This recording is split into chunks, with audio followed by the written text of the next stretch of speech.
Kevin, welcome to the Databricks Diaries. Great to have you on the show. Thank you for having me, Daniel. More than welcome. You're quite the esteemed representative of AI, aren't you? So you're the current CDIO at TalkTalk, former FCA and AXA Health AI leader.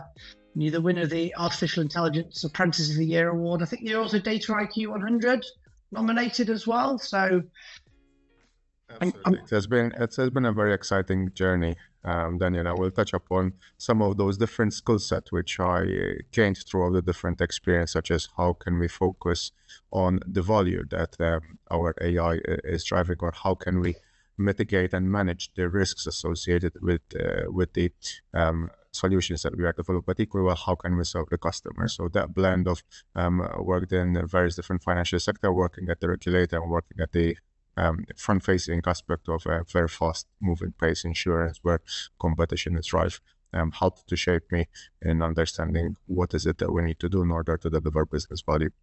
Yeah, absolutely. Well, I always like to start the episode, Kevin, by just kind of going through a little bit of our guest journey. So are you okay to give us a whistle-stop tour of your background and how you got into the role you are today?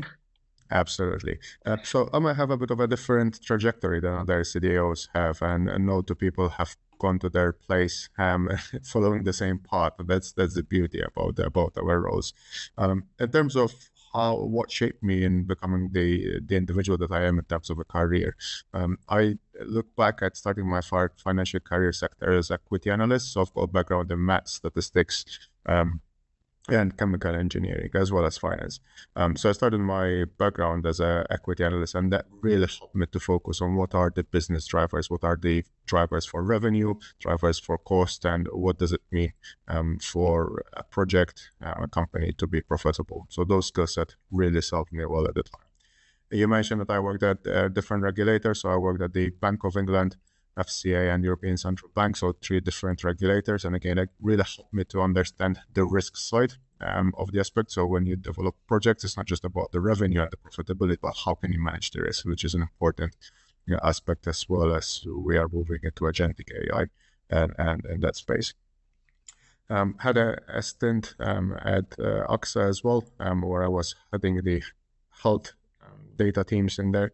It was a really interesting role in there where I was operating in a really fast-paced, ever-changing landscape, both from a customer's need, macroeconomic situation, but also the competitors, other competitors of AXA, were pushing the boundaries and using Gen AI, agentic AI, and data science in all its forms and glory in order to try to get a competitive advantage, to not just compete on prices, but service the customer ever-changing needs. Again, this was a factor of the macroeconomics. We all know how COVID impacted the health sector.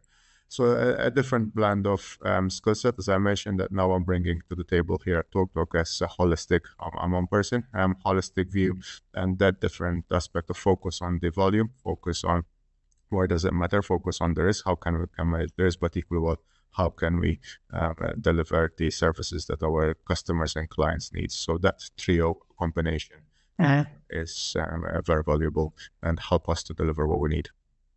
Brilliant. And can you just touch a little bit, Kevin, on some of the accolades and the awards as well that you've achieved over that career? Yeah, absolutely. So I also, when I was at the Financial Conduct Authority, to be frank, we needed some capacity of my time and capacity from people to test something which was quite innovative and maybe a bit high risk at the time. So that's why I embarked on a level 7 apprenticeship, which is a master's equivalent. And the outcome of that was setting up an entire department now called the Early and High Growth Oversight. So you could see tangible value from AI to setting up a whole department in partnership with another individual. Through the success that brought, obviously, managing the risks to the financial institution, I was awarded a BCS, British Computer Society Apprenticeship of the Year. It was quite a few years ago. Last year, I was awarded a Data IQ Leader of the Year, thanks to the work which I've been doing at AXA through the teams. And what we've done in there is improve people's health. So how can we help people get fitter, healthier sooner. I think we all agree that no one wants to be sick. So Yeah. that was the acknowledgement that we've done, not only from insurance perspective, but how can we help people to get on their well-being journey faster. Something also worth mentioning, so the team which I managed at the Financial Conduct Authority before I moved to AXA, won this year's BCS award through some work which we've done. So that was really good to see the teams setting them up to success, and then they continued to grow and gain momentum to be awarded by one of the best acknowledgements in the industry. Brilliant. And what were those projects that you sort of delivered that allowed you to achieve those awards?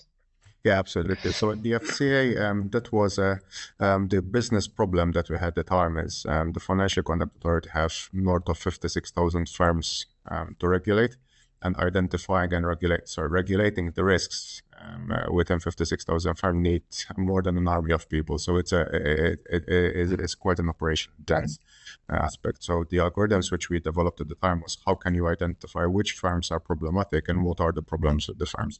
So then all of a sudden, instead of having quite a few people to put things in perspective, it takes about 2 to 3 individuals, depend on the size of the firm, for up to 4 months for each firm. So you can quickly imagine that that's in the thousands words of FTE people that you need rather than a handful. So through that algorithm, we managed to identify which are the problematic firms and what are the problems. And the department could quickly spot within 20 minutes which are the problematic firms with a total headcount of 30 people. So that's quite a significant reduction to be able to monitor the whole UK financial sector. What are the problems? What are the hotspots? In terms of the second one, Data IQ Awards, there were quite a few different ones. But I think the one worth shouting about is the fact that how did we help to give human resource support to people? So when you have a health insurance, you can see that people need better support than others depending on their cases, etc. Now, giving the support of a physiotherapist to a person, or a specialized nurse to a person, or a doctor to a person, that's resource limited and quite cost intense. So what we've done is we built AI-based triage system based on the conditions that the people have, and then we allocated these scarce but valuable resources to the people that need it the most. And that helped to reduce both on the cost side by 10%, so it helped us to become more effective, and equally helped to reduce the average time that people needed to stay in surgery or go back to hospital by about 17%. So I think it's something that's it's quite beneficial on both sides. So you get lower cost to care, but equally shorter time to care.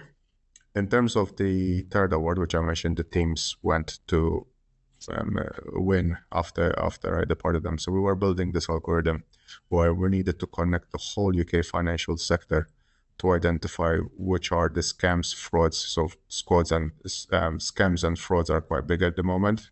It's something which we're seeing along the industry. So as part of the remit of reducing the harm, and the Financial Conduct Authority needed to identify which are these scams and frauds. So we built up AI-based algorithms in order to identify, again, through the whole UK population, 66 million of people, and the companies and their directors, what are the frauds and scams that are going under the hood that we need to focus on. Again, very successful project, as have been demonstrated by the awards that the teams that went to win. Yeah, brilliant. Was there like a sort of standout? Maybe standout's not the right word, but was there like an obvious fraud that was quite prevalent in the industry that you identified? That's an interesting question, and because as the technology is getting more sophisticated through the use of Gen AI, and people now can use no-code, low-code versions to build agentic AI and do quite wonderful stuff. But we need to remember that technology is also available to fraudsters and scamsters, unfortunately. So the level of complexity is getting more and more challenging. So the question is not to how do you monitor and catch fraud that is more complex and hidden between 1 or 2 layers deep. That is a much more challenging question to answer rather than what was happening 10 years ago. Yeah, I heard something actually where there was fraudulent claims being made. So AI were creating fake car crash scenes, and written off cars, and they were being submitted to the insurance company to fraudulently claim write-offs, and the insurance company were building AI solutions to try and identify which of those images were legit and which were created by AI. Absolutely, and that's something that's built up also. I transferred to AXA, where we built fraud detection methods. Again, fraud happens unfortunately, or tries to be happened in all sectors, insurance included, as you mentioned. So similar skills were deployed at my previous employer when we're looking at what are the potential frauds from duplicate billings, fraudulent bills, fake bills, etc. Yeah. Okay, interesting. Well, quite the background, and delighted to have you on, Kevin. So just digging into the theme then of AI readiness, I guess a good starting point would be to get your perception of what that means. What is AI readiness to yourself? Absolutely, and I think you've seen a common theme so far, how I operate. So the first question that we need to answer is, why do we care? Why do we need to get an institution AI ready, and what is the value? So as I'll touch on in some of the points that I will highlight later, some of the AI tools cost money, and these are not cheap, not just to service them, but also to build them, to buy them, to maintain them, etc. So the first question that we need to be able to answer as an expert colleagues is, what is the value that we want to drive from these tools? And is there a business case for us to go one direction versus the other? So that's a clear alignment. So let's have a clear strategic intention. Why do we need these tools, and what is the value that we commit to deliver with them? And that starts to set the scene. Now, once we agree that there is a business case, which some organizations or most organizations see the risks, see the volume of having those capabilities, then we start to see, okay, what does it mean now to start to embed these capabilities within the organizations? And I will think about this as being 5 pillars. So the first one is, how can we get the tech stack and the data ready? And I will talk about this in further detail. How can we get the governance and ethics aligned so that we can service these solutions? I mentioned about the operation model as well. How can we, what impacts will we have on the operation model? There's the business model, so the cost, the return on investment that we need, as well as the culture. So there needs to be a bit of a culture mindset shift in order to make sure that these technologies will deliver the value that they are promised. Okay. So if we dig into each of those pillars, then where would you typically start? So TalkTalk, for example, you're 5-6 weeks into your new role. So where do you start when you go on this journey? Which one is the foundations? Absolutely. So the first part, as I mentioned, is holding a strategic session with other colleagues to understand what is it what are the objectives that we collectively want to achieve, and how can we then see if we can use AI to help us get there quicker, faster, cheaper, in a more robust and resilient manner. Right. So those are the questions that went at the expo level. Then you start to see the organization readiness. So we started to look at the data foundations.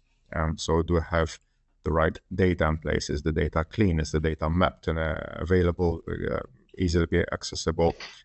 Linear? Do we have data lineage? Do we have data quality control? Do we have data stewardship, the data ownership, etc.? So that's, we can go on over, you can see this is a subject of my heart. So we need to understand that, do we have the right data foundations for us to start to build it? Then you start to look at the pipelines. So what is my tech stack? Do I have the APIs ready, and do we need to create pipelines in order to extract the information in a sustainable, robust manner using LLM ops or ML ops if you wanted to go a bit higher on that aspect.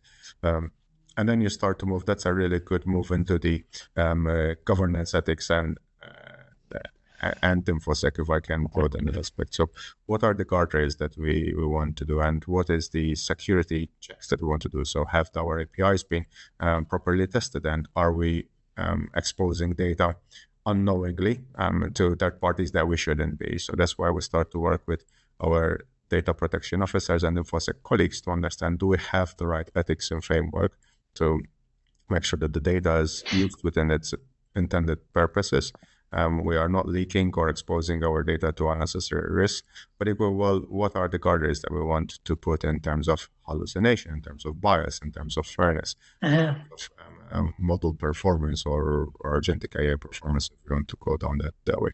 So we started to build up a more robust and resilient framework to help us to remain compliant and mitigate and manage the risk. So that's the second pillar, which I mentioned. And just on that, Kevin, sorry, just around governance. So governance is something that features in most conversations that we're having day to day. How, from your perspective, can organizations balance strong data governance with the speed and experimentation that AI would often, require? Yeah, absolutely. And that's a good segue to what I was going to mention about the culture shift. So most of the time people pursue governance as a hindrance rather than enabler. And to your question, by changing that mindset to understand what are the risks that I need to manage, what our risk appetite framework. Okay, so some companies may be a bit more risk averse than others. So you need to make sure that you balance the governance based on the risk appetite framework. If an organization has got very low appetite and tolerance to risk, then that there might be a trade-off that needs to be made in terms of speed to execution versus the guardrails that you have to do. But your question, it doesn't mean that it will stop you completely or prevent you from operating at space. There is a bit of a lag time in order to get the right governance structure in place. But once that is set up, then you can start to move at pace and having the governance as an enabler rather than as a hindrance. And what kind of traits are you looking for within an organization to say, okay, I think the culture's on point now. I think the company is ready for AI. What are those sort of signals that you're looking for? Absolutely. So I think the first very important topic to mention is the clear alignment to value. So I've seen quite a few organizations when I was at Deloitte as a consultant and through talking to different people, that there is a rush to buy the next shiny object without having clear indication as to why are we buying this capabilities, what are we going to do with it, what value are we going to drive. So that changing culture shift as to let's not buy stuff because others are doing it, but do we really need this to enable the business and to drive the business value? So that's the first aspect which I look at. The second one is what is the maturity of an organization in terms of data? So some ExCom might not be as data mature as others. So to understanding CDAO is a fairly new seat at the table. Some organizations don't even have the CDAO as a position on the table, as a seat at the table related to the same ExCo. So what is the data maturity of other ExCo colleagues to understand what are the limitations, what can be done? So AI is very powerful, but it's not a silver bullet. There are some limitations which one needs to be aware of. So I think those are the two key main aspects: the focus on delivering value and the current maturity. The maturity can be improved, but the focus on value can be a bit of a differentiator sometimes. Brilliant. And as a leader, Kevin, so there's perception that AI is going to come and take all of our jobs, right? So how do you upskill your teams so that AI becomes more empowering rather than, intimidating? Like, if I do a good job here, am I going to be out of a job? Yeah, absolutely. And if it's done properly, what I experienced is that people actually want more. The frontline people want more, not less. I give you that example, which I mentioned that we needed to, where I was before, we needed to understand where should we deploy the most scarce resources that we have. Now, triaging works well, but as we know from the examples on the NHS, when you have large volumes, that triaging needs a lot of help and support.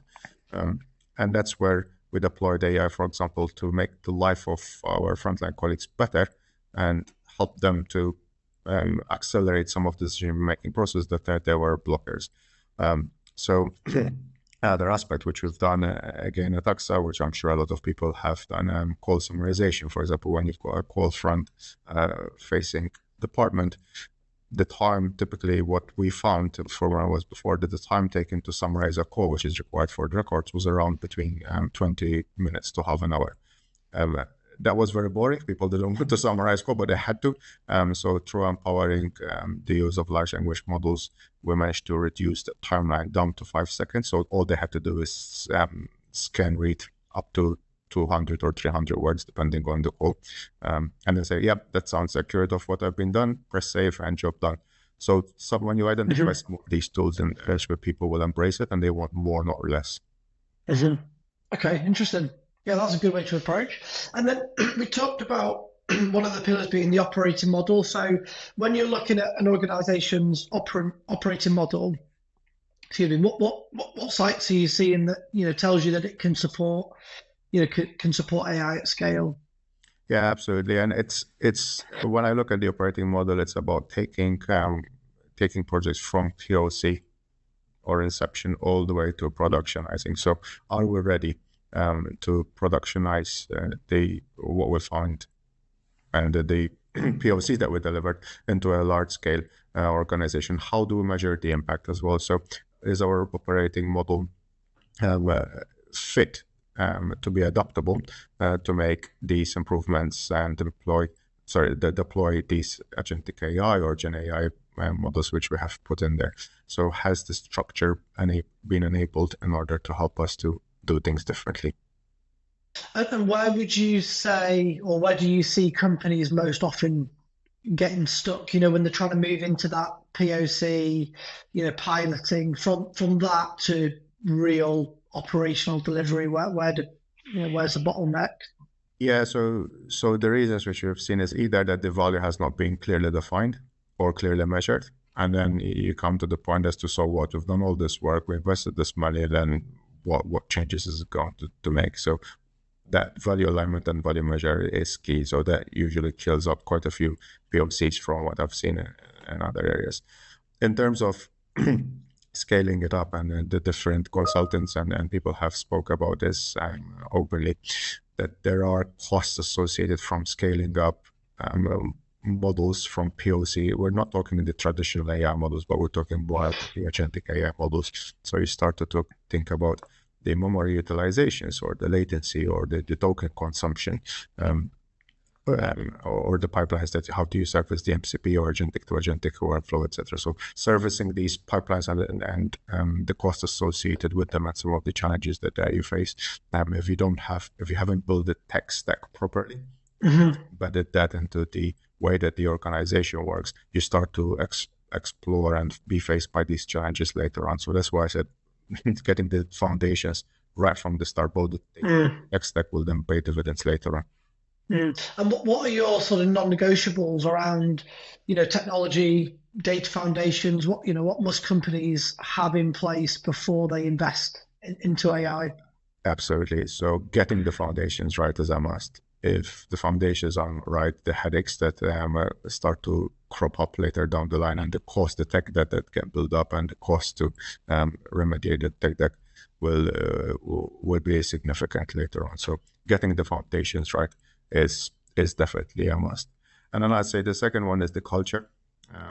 So getting people thinking in the right way, that we are a business, we are doing things that doesn't care. Why do we care? So what are we going to do with the outputs? But equally, well, can we trust the outputs that you are giving us? So getting the culture to think about those three questions will help you to drive in the right directions. That's the education piece, and that influence the time to execution rather than can you execute. So because you usually are getting the foundations right and get the governance and ethics correct. Yeah. And what advice would you give to data leaders who are working within an environment where it's very legacy? Most organizations, they've got legacy systems, messy data, investment perhaps isn't there, but they want to experiment, they want to start. What advice could you give to those people who are, Yeah, absolutely. And we get faced by this question most of the time: what is the value that you're going to? So what? Why are you doing this? So that's why the investment typically is in there. So when we start to demonstrate the value through what we can do, even at a small scale, and do a really good, solid business case, then that's when we start to get more traction and more investments coming. So it's like anything else: build the trust and build the relationship, and show and not tell. Show the value that you can deliver, build trust, and then be patient. And the good leaders will see that the value that these tools can deliver used in appropriate manner. And in your experience, Kevin, what are the early signs that AI, will genuinely add value to a business, and also the signs that shows that it isn't going to add value? Yeah, and that's why we take the POC step. So as long as we define what is it that we want to do, why are we doing this piece of work, what is the value that we can do, but equal, what are the costs? Because nothing comes for free, unfortunately, in life. And that's why we do POC. So if it's a technology that or a business problem that we don't have experience in, that's why we start small, to understand the complexity, what are the hurdles that we are going to find along the way. There's always unknown unknowns. And then through the POC, we can make a decision, or we do make a decision. Shall we invest more, or do we need to repivot? Are there some good lessons that we learn, or is this a no-go?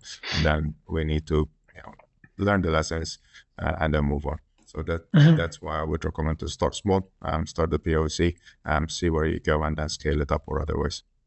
Okay, yeah. Okay, brilliant. Well, I think that kind of has covered sort of those 5 pillars that you touched on, Kevin. Just in terms of sort of final reflections on that then. So, if you're advising a CDO who's just starting their AI journey, what would you say the one thing they absolutely shouldn't do as they approach that project? Yeah, absolutely. So don't get carried away. Don't let your emotions run away, right? So you start to attend conferences, you start to hear about really good work that's being done by others. A lot of vendors can provide the technology, and it's easy to start to lose focus as to why we are doing what we do. So stay grounded, be open-minded, but stay grounded to the true cause of why we are doing the work that we are doing. Otherwise, it's easy to get swept in a whirlwind of exciting information. But then how do you link it back to the ground truth of the root cause? And then the flip side to that, what would you say is the one thing that they absolutely should do? Yeah, absolutely. So I am very aware that we all live in a fast-paced, competitive landscape, irrespective of the industry you are. The beauty is that things are moving at a very healthy pace. So network, keep up to date with the recent information through either methods that you want, either attend the conference or your personal journey. But certainly, one is to stay updated about the current, most recent technology. Because what is available now might be very well archaic in 2-3 months. At the speed that we are seeing the industry moving. Are there any places that you sort of hang out that you would recommend other business leaders to check out for that information? Yeah, so there's the usual conferences. So there's the conference set up by Carnart. That's the data science summit conferences. There's quite a few, so they're very well broadcasted and advertised. Okay, and then from your perspective, Kevin, what's next for AI? What should companies prepare for now to potentially be, to avoid being caught out, down the line? Yeah, so again, I will focus on getting the foundations right, because if you get the foundations right, then you can move at pace, as long as you're ready to invest in your infrastructure, your people, and your technology. If corners are cut on the foundations, then you have to take a step back, and then the move is moving away from you. So I would suggest go back to the foundations, make sure that the foundations are set properly, and then be guided by what the business needs, rather than try to shoehorn something in the business. Yeah, by all means, present ideas to the board, but be also linked to what are the value drivers for my organization. Yeah, brilliant. Excellent. Okay. Anything else that you would like to cover, or does that tick most of the boxes, do you feel? Yeah, I think one area that maybe we brushed up on very briefly is the people side. So apart from the technology, we need people to enable the technology, and the importance to continue to upskill the current workforce is crucial. So that's something which I also suggested, do not underinvest in enhancing the people's skills. Again, it's a very fast moving pace, so the workforce needs to be kept updated with the current existing skills to service the business needs. So maybe, that's something also to add into like. So on that then, Kevin, what sort of behaviours with it, or maybe based on your experience of upskilling multiple teams in the past, like what have you seen that actually works? What advice would you give around upskilling? Yeah, absolutely. So the characteristics of high performance teams, which I was lucky to manage and lead and upskill in the past, were very similar despite the different nature of organizations I work with. And if I can summarize them, they were a can-do attitude. So teams that they were really willing to try something new, take on the challenge, and not be phased out by a complex problem they haven't seen before. So can-do attitude. The second one is insatiable desire to learn. So the attitude to learn new stuff was very commendable. So they never rested on their laurels. They were very eager to keep learning and keep moving at pace. The third one that I would recommend as well, that the teams never worked in silo. They always were open to work across different departments, different business, multidisciplinary teams. So that collaborative approach was also evident from high-performing teams. And the last but not least is that they were always focused on, why does this matter? Why do we care? What is it that we're doing? So what is the direction that you're giving us, and what is the purpose? So those 4 key elements were always present in high-performing teams. And how did you instill that why into the team and get the buy-in? Yeah, so that's when the leadership comes in. So give them a clear view. What is the message from the top? That doesn't mean anything most of the time to data teams, and bridge that language gap between these are the corporate objectives. This is how we can make that happen through the products, the data products that we are building, and this is why it's value. So giving the teams that clear view is the famous saying that the janitor put a rocket or a man on the moon. And the similar structure, showing the people that why their work matters and how does it link into driving the corporate objectives, and they can then clearly see, yep, this is why we are doing this kind of work. So as the leader, that's one I feel myself accountable for doing. And what kind of things would you put in place to celebrate the small wins and also the end, completion of a project? How do you celebrate that? Yeah, absolutely. So I was lucky that the celebration of big projects were celebrated by external organizations, as I mentioned before. But it's good to give recognition to the team. So unfortunately, data teams, sometimes they are the unsung heroes. So data products that add good value, but then the business ends up to go and showcase the value that's being created, rightly so, and leaving the data science teams behind. And we're all humans, right? So everyone would like to be acknowledged for their good success. So bringing that one team mentality across the business and data science, take it all the way through. So not just the product development, but also through the successes.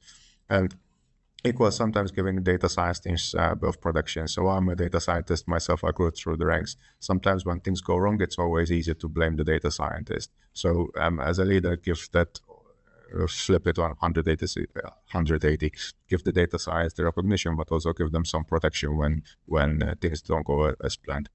Yeah, I can't remember who I was talking to, but what they did is every time they had a new release, they would almost treat that as a promotional, an internal promotional piece of work where they would bring the business in and they would showcase, this is what we've done, this is the new release, and it would be celebrated internally, even though it perhaps would have a significantly long piece of work. They would just make sure that they got those quick celebrations in, little and often, just to keep the teams motivated.